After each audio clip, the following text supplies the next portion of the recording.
Hello, my little scribes.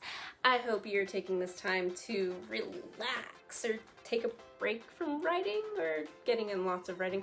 No wrong way, really. Recently, I read an article from Screencraft.org titled, "What You Are Not Responsible For as a Screenwriter."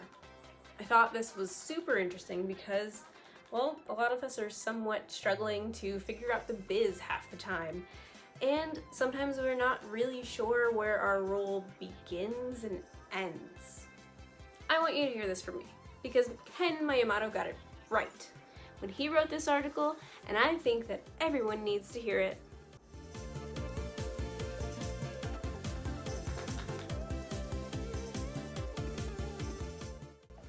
Can you see my little bee?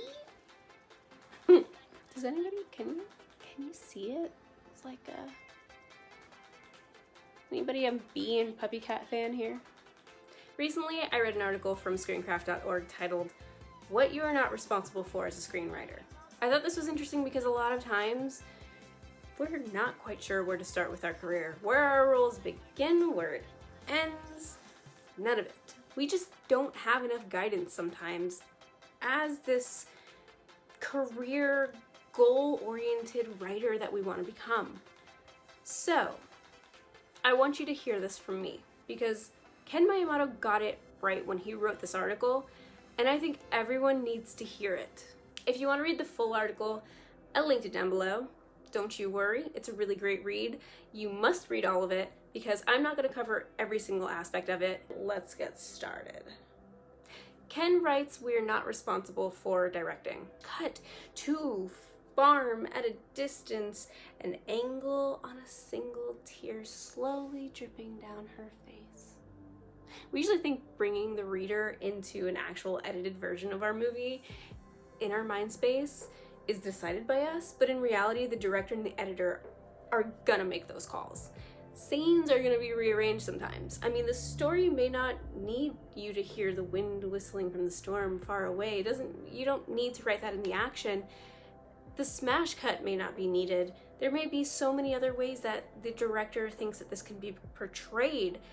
And when you hand over the film, that will be the magic of the filmmakers. Another thing Ken would like to remind us, we're not the production designers. We may really want to place a unicorn curtain in the little girl's room, but will it come up later after her parents start to believe she's an imposter? Not so sure.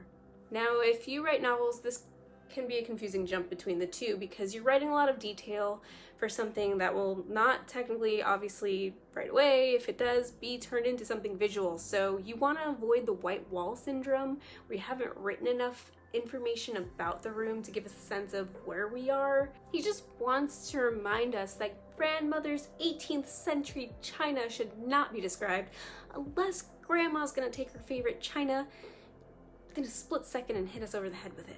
And that includes you, sci-fi writers.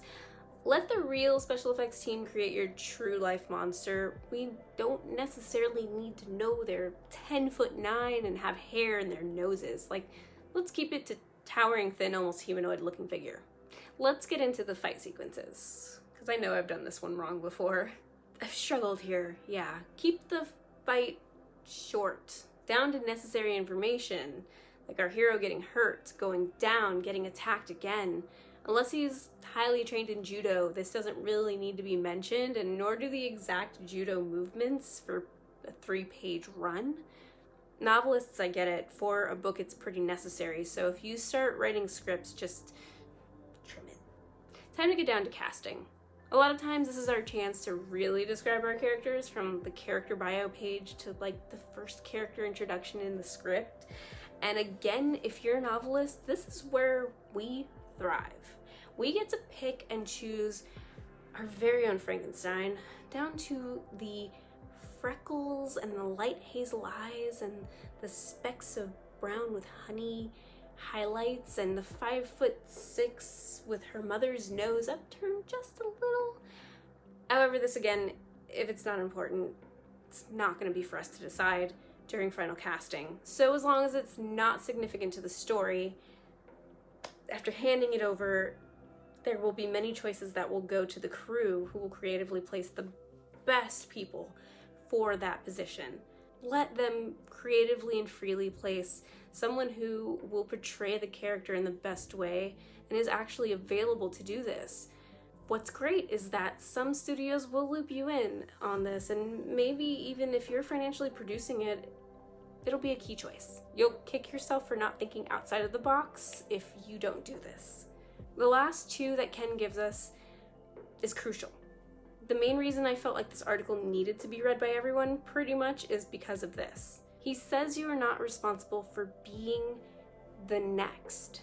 You know, like the next Tarantino, Kayling, Efron. Yeah, sue me, I changed the names to women writers. Or Emma Thompson. He says that they already have those writers and want you for you. Oftentimes writers want to write things for the studios. Sometimes writing is about what makes you unique and qualified to write your own script. And that becomes a thing that you've written and why you've written it. And this leads me to the last one. You're not responsible for how anyone feels about your script. Loving it, love hating it. Everyone will have an opinion about it, or a note, or no notes. I've also reminded people that the art itself is a biased form of expression, and I try to do that every time I make a video sometimes about that, but everyone has an opinion on it, and that's why I mention that.